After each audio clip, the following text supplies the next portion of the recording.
Hey everyone, कैसे हैं आप सभी। आई होप आप सभी अच्छे होंगे। तो आज हम देखते हैं अपने सब्जेक्ट लॉ ऑफ थॉट को, और हमारा यूनिट 2 है जिसका नाम है स्पेसिफिक थॉट पार्ट 1, और हमारा सब यूनिट है 2.4 जिसका नाम है false imprisonment. So friend, in this video of today we will explore. So friend, आज की इस वीडियो में हम क्या टॉपिक एक्सप्लोर करने वाले हैं। सबसे पहले जानेंगे what is meant by false imprisonment, यानी फॉल्स इंपीरिजमेंट का मतलब क्या होता है। साथ ही साथ explain essential elements of false imprisonment, यानी कि फॉल्स इंपीरिजमेंट के एसेंशियल एलिमेंट्स क्या हैं। इन दोनों को हम आज के ही इस वीडियो में देखने वाले हैं। So without wasting your time, let start the video. So friends, सबसे पहले हम जानते हैं मीनिंग ऑफ फॉल्स इंपीरिजमेंट, यानी कि फॉल्स इंपीरिजमेंट का मतलब क्या होता है।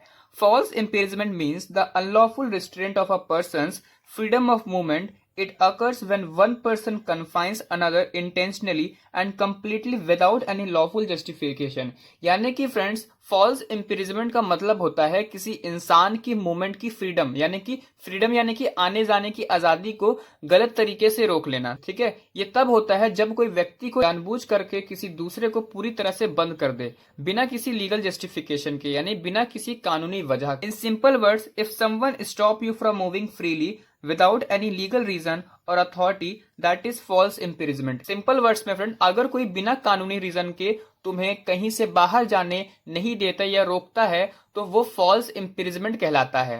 Definition bye Winfield. विनफील्ड ने एक डेफिनेशन दिया फॉल्स इंपीरिजमेंट के बारे में। उन्होंने कहा, false imprisonment is the infliction of bodily restraint which is not expressly और impliedly authorized by law. So according to Winfield, false imprisonment means unlawful bodily restraint where a person's liberty is taken away either physically or by threat without legal authority. Winfield कहते हैं, जब किसी आदमी की body या movement पर जबरदस्ती restriction लगाया जाए, यानी कि रोक लगाया जाए बिना कानून के ऑर्डर या परमिशन के, तो वो फॉल्स इंपीरिजमेंट होता है। तो फ्रेंड्स, अब हम बात करते हैं essential elements of false imprisonment, यानी कि फॉल्स इंपीरिजमेंट के एसेंशियल एलिमेंट्स क्या हैं। ठीक है फ्रेंड, टू कंस्टिट्यूट द थॉट of false imprisonment the following essential elements must be present. यानी कि फ्रेंड्स, फॉल्स इंपीरिजमेंट तब बनता है जब ये चार मेन एलिमेंट प्रेजेंट हो। ठीक है, अगर ये चार मेन एलिमेंट्स प्रेजेंट होंगे तो वहीं पर फॉल्स इंपीरिजमेंट बनता है। पहला हमारा होता है, there must be intentional confinement. ये कह रहा है, the act of restraint must be intentional not accident. मतलब ये हुआ कि बंद करने का जो एक्ट है वो इंटेंशनल होना चाहिए, मतलब गलती से नहीं होना चाहिए बल्कि सोच समझकर किया जाना चाहिए। दूसरा है, the defendant must have the intention to confine और रिस्ट्रेन द प्लेंटिफ मूवमेंट। यानी कि डिफेंडेंट का इंटेंशन होना चाहिए कि वो प्लेंटिफ को रोकना चाहता है। इसी के साथ साथ, if a person is confined by mistake और due to negligence, it may not always amount to false imprisonment unless the intention can be prove. अगर किसी को गलती से या नेग्लिजेंस से बंद कर दिया गया हो, यानी कि अगर किसी को हम लापरवाही से बंद कर दें, तो वो हर बार फॉल्स इंपीरिजमेंट नहीं बनता जब तक इंटेंशन प्रूव ना हो। एग्जाम्पल देखते हैं, एग्जाम्पल से आपको इसके बारे में समझ में आ जाएगा। एग्जाम्पल कह रहा है, if A locks B in a room knowingly and purposefully, it is intentional confinement. तो फ्रेंड, एक व्यक्ति है ए और दूसरा व्यक्ति है बी।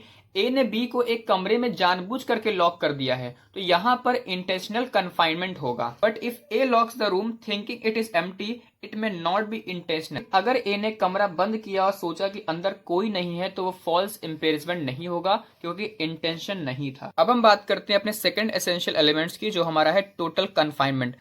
टोटल कन्फाइनमेंट का मतलब ये हुआ किसी को पूरा तरह से बंद करना। ठीक है, टोटल कन्फाइनमेंट कह रहा है, the restraint must B total, the person must be completely prevented from going out of a place. मतलब बंद करना जो होगा वो पूरा होना चाहिए, मतलब इंसान कहीं भी जा नहीं सकता हो। ठीक है, इसी के साथ साथ partial restraint is not false imprisonment. यानी कि मान लीजिए कि अगर किसी व्यक्ति को रोक दिया गया, ठीक है, एक डायरेक्शन से, लेकिन वो दूसरे डायरेक्शन से, वो दूसरे रास्ते से जा सकता है, तो वहां पर फॉल्स इंपीरिजमेंट नहीं होगा।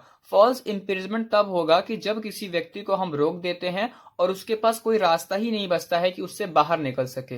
लेकिन यहाँ पर फॉल्स इंपीरिजमेंट नहीं लग रहा है क्योंकि उसको एक रास्ते से रोक दिया गया है, लेकिन वो दूसरे रास्ते से बाहर निकल सकता है, तो यहाँ पर टोटल कन्फाइनमेंट नहीं लगेगा। इसी के साथ साथ, the confinement may be physical, it's means locking in a room, और constructive, it means threatening harm if one leave. अब जो बंद करना होगा वो फिजिकल भी हो सकता है। फिजिकल मतलब ये हो कि आपने किसी को कमरे में लॉक कर दिया, या कंस्ट्रक्टिव भी हो सकता है, आपने किसी को धमकी दे दी कि अगर तुम घर के बाहर निकले तो तुमको नुकसान पहुंचा जाएगा। एग्जाम्पल कह रहा है, if a person is surrounded by guards who threaten to harm him if he moves he is under total confinement even if there are no physical barriers. यानी कि फ्रेंड्स, अगर किसी आदमी को गार्ड ने घेर लिया हो और बोला कि अगर तुम हिलोगे तो मारेंगे, तो वो भी टोटल कन्फाइनमेंट माना जाएगा, चाहे फिजिकल बैरियर ना हो। ठीक है, अब हम बात करते हैं अपने तीसरे एलिमेंट की, जो हमारा है डिटेंशन विदाउट लॉफुल जस्टिफिकेशन।